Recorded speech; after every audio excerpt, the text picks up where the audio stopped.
জিনিস যেটা ভালো দাম তার একটু বেশি। যতটুকু এ পর্যন্ত আমরা এগিয়েছি তাতে আমি সন্তুষ্ট।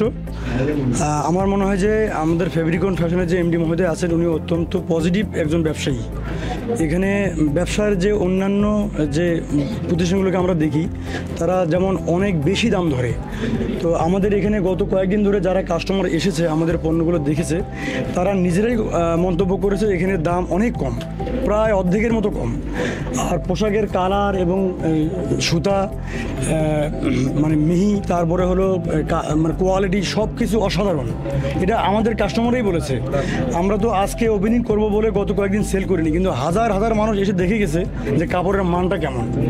আর আমরা আজকে যে কম্বো অফারটা দিয়েছি কোম্পানির পক্ষ থেকে এমডি স্যার দিয়েছেন, সেটা হলো যে আমাদের যেহেতু এটা নতুন আউটলেট, সবাই চেনা জানার একটা ব্যাপার আছে, এটা আমরা ভর্তুকি দিয়ে দেওয়া হয়েছে এই অফারটি। তো আমরা ফেব্রিকন ফ্যাশন রংপুর শাখার পক্ষ থেকে আমাদের যত ক্রেতা, দর্শনার্থী, সংবাদকর্মী যারা আছে সকলকে শুভেচ্ছা জানাচ্ছি। এবং আমরা নিয়মিত এখানে বসবো এবং 10টা থেকে রাত 10টা খোলা থাকবে।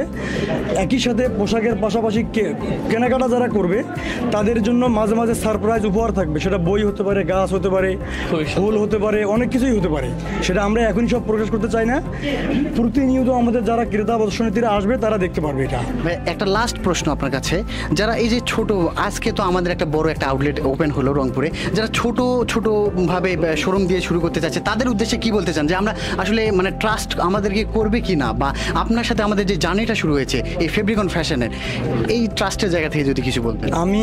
আমি মনে করি যে আমাদের এই জার্নিটা অনেক দিন দীর্ঘ হবে। আর যারা আশা করছে যে ফেব্রিকনের সঙ্গে কাজ করবে, আমি মনে করি যে তারা কাজ করতে পারে, তারা ঠকবে না। আমি মনে করি যে আমরা ব্যবসা মানেই যে গলা কাটা দাম, অন্যকে ঠকানো, অনেক বেশি অন্যায্য মুনাফা করা, এই নীতিটাকে আমি পছন্দ করি না। আমি মনে করি পৃথিবীর প্রত্যেকটা লেনদেন এবং ব্যবসায় একটা নীতি, নৈতিকতা, ন্যায্যতার প্রশ্ন থাকে। আমরা সর্বোচ্চ চেষ্টা করব ন্যায্য মূল্য রাখার জন্য, যৌক্তিক মূল্য রাখার জন্য।